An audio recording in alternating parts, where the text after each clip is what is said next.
Hey guys, what's up? You're watching Up and Adam. My name's Adam Knoll. And for those of you who don't know me, I'm the guy bringing you guys all the weekly interviews and recaps from your favorite celebrities and pop culture influencers. Now, of course, today is no different. Today, we're back to talk about Tom Girardi because we have breaking news. This is actually very exciting. We've heard that Erica Girardi's soon-to-be ex-husband, Tom Girardi's mystery bank accounts have been discovered in the bankruptcy case. What?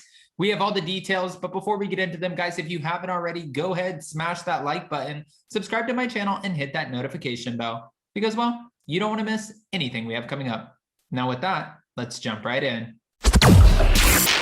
It's time for all your binge-worthy pop culture news.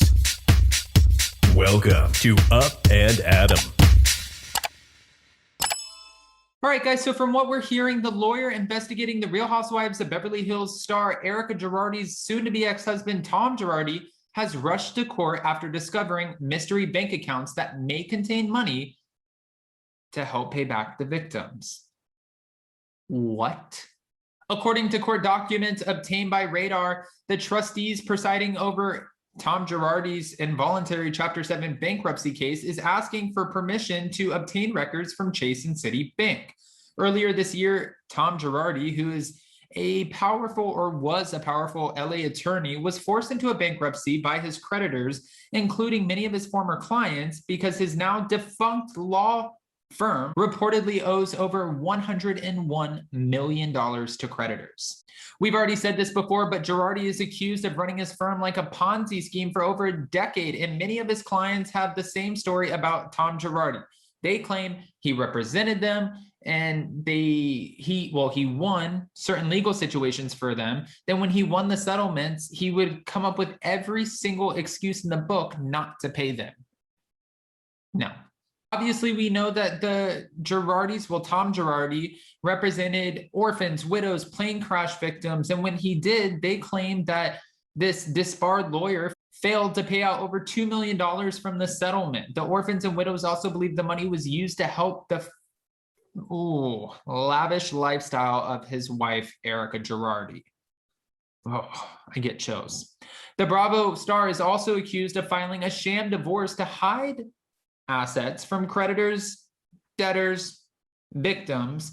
In the newly filed motion, the trustee says he has been reviewing the Girardi's available books and records to evaluate his financial affairs. He also said, during our review, we have uncovered a variety of bank and other financial accounts. Unfortunately, there is little information on these accounts. What other accounts are out there at this point?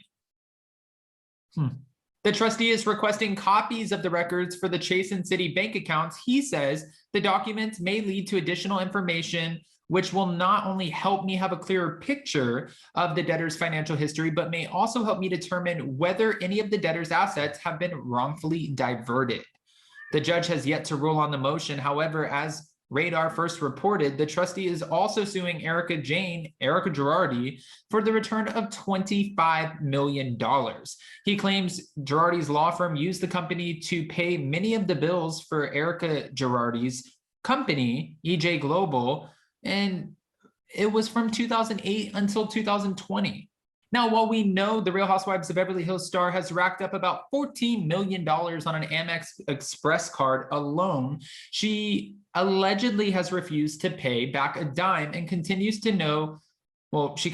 deny knowing anything about her husband's financial dealings. There is so much to debunk here, but I can't wait. We will be bringing on Ronald Richards before you know it because we have a lot of questions for him. I want to know exactly what bank accounts did you come across? What did you find? Chase accounts, City bank accounts? Is there more money out there? A lot of fans have speculated that there has been money put away in offshore accounts. Maybe it's in the Cayman Islands. We've heard so many different speculation stories. That's what I'm going to call them. They're all speculation because we don't have any confirmation as of yet.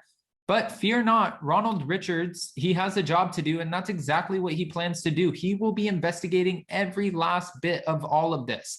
If there's money to be found, he will find it. Mind you, he also could potentially collect up to 40% of anything that he finds. There's a commission base here. And I talked about this with Ryan Bailey yesterday in our interview on my channel. Ryan Bailey has a podcast, So Bad It's Good, with Ryan Bailey. He's hilarious, funny, energetic, and he's really on top of his shit. But when I was talking to him, he even said, you know, I don't get why people are going in on Ronald Richards, because he has a job to do. He's supposed to get paid for this job. And then I see other people who are helping out with the victims. And I understand, I'm playing devil's advocate, where they're like, by him collecting over 40%, that's taking money out of the victims' pockets. I wish it wasn't like that. I wish the victims got paid before anyone, but at the end of the day, this is our legal system and this is how it works. Ronald Richards is here to help find something. And if he does find something, then he will get a percentage of that something. But a percentage of that something going back to the victims is probably better than zero of nothing going back to nobody. That's the way I look at it. I also know that people are chiming in saying that it's ridiculous how avid he has been on social media and Twitter. But again, guys, think about O.J. Simpson, the trial, Bill Cosby, Prince Andrew. Like, if you're thinking about these different high power figures, when they go to court, we see a shit ton of press outside. And when that press comes outside and they get statements, guess what? It's going to New York Times, New York Post, Page 6, Radar Online, Daily Mail, Reality Blurb, all about the Housewives, all about the tea. Like, it is going everywhere. So by him going on Twitter, he's kind of just giving us the fast track to exactly what we're asking, what we want to know. I'm not mad at Ronald Richards for doing that. I'm really not. I know a lot of people want me to be, but I can't be. I'm not supporting some of the back and forths on Twitter, you know, but also that's not my fight. So I don't have a dog in that fight. I don't really care.